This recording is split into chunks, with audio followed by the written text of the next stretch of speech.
В Нанчике откроют филиал Саратовского научно-исследовательского института травматологии и ортопедии. Об этом сегодня заявили на встрече специалистов Центра с руководством Минздрава Кабардино-Балкарии.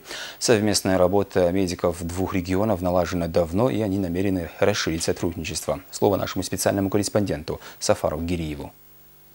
Саратовские медики проводили консультации для больных на базе республиканских клинической и детской больниц. Всего осмотрено свыше 500 человек.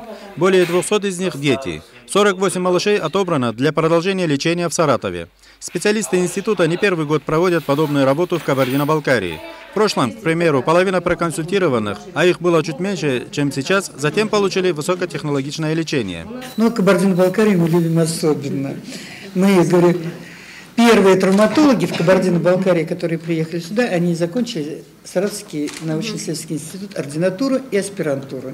Это Ашноков, Баксанов, еще, и Аскер Каральбиевич, и Хусейн Хамидович, все у нас учились. Поэтому нам приятно очень. И вот еще, видите, молодые кадры.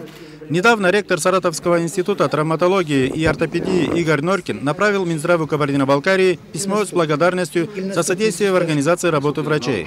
А сегодня слова признательности медикам за оказание высокотехнологичной помощи нашим больным высказала Ирма Шетова. Мы будем рады и счастливы сотрудничать с вами в дальнейшем. Все, что от нас зависит на местах, мы обеспечим вам и рабочие кабинеты, места для полноценных консультаций. И будем рассчитывать на наших молодых коллег, что они вернутся и продолжат работу на благо Родины. Спасибо большое. В ближайшее время на базе Республиканской клинической больницы саратовские медики намерены открыть филиал своего института. Кадры сейчас по направлению Минздрава КБР проходят подготовку в аспирантуре НИИ травматологии и ортопедии. Сафар Гириев, Анатолий Гирико. Вести, Кабардино-Балкария.